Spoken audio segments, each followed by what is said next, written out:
Guys इस problem को देखिएगा, प्रॉब्लम नंबर 8 आपसे कह रहा है कि ये अर्थ है और ये मून है। मास ऑफ अर्थ कहलाएगा, यहाँ पर मास ऑफ मून कहलाएगा।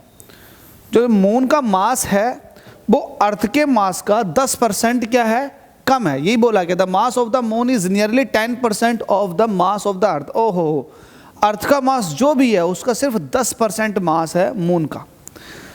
तो सवाल ये कह रहा है कि अर्थ इस पर कुछ ग्रेविटेशन फोर्स ऑफ अट्रैक्शन लगाएगी अपनी तरफ को, और यहाँ पर मून भी कुछ ना कुछ ग्रेविटेशन फोर्स ऑफ अट्रैक्शन लगाएगा अपनी तरफ को। तो सवाल ये है कि बताओ ये दोनों फोर्स अलग अलग होंगे या सेम होंगे। तो बड़ी क्लियर बात है, आपको बता दूं, जो आप फोर्स निकालते हो ना, ग्रेविटेशनल फोर्स, ये होता है Gm1 m2 अपॉन r का स्क्वायर। एक्चुअल में ये जो है ना फोर्स, ये दोनों के मास के ऊपर डिपेंड करता है, दोनों का मास लिया जाता है। जब दोनों का मास लिया जाता है तो ये फोर्स एक तरह का म्यूचुअल फोर्स है, दोनों के बीच में लगता।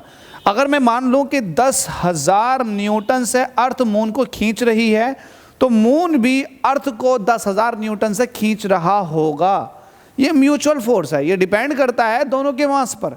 आप अगर मून के थ्रू इस पर ग्रेविटेशनल फोर्स ऑफ अट्रैक्शन देखोगे तब क्या मास ऑफ अर्थ नहीं लोगे आप? बिल्कुल लोगे। तो ये यार म्यूचुअल फोर्स है, ऐसे नहीं है कि इसका इस पर कुछ और होगा और इसका इस पर कुछ और होगा। डजेंट मैटर, इन दोनों के मास पर डिपेंडेंसी है बस। तो ठीक है, अगर मैं मून का देखना चाहूँगा तो आप कहोगे Gm1 m2 अपॉन डिस्टेंस का स्क्वायर। तो ये तो सेम निकल कर आ रहा है भाई, कोई फर्क नहीं है, कोई फर्क नहीं है। तो होप सो क्लियर हो गया होगा। कॉन्सेप्चुअल चीज़ें ऐसे क्लियर होती हैं, आप अच्छे से प्रैक्टिस करते रहें मेरे साथ साथ।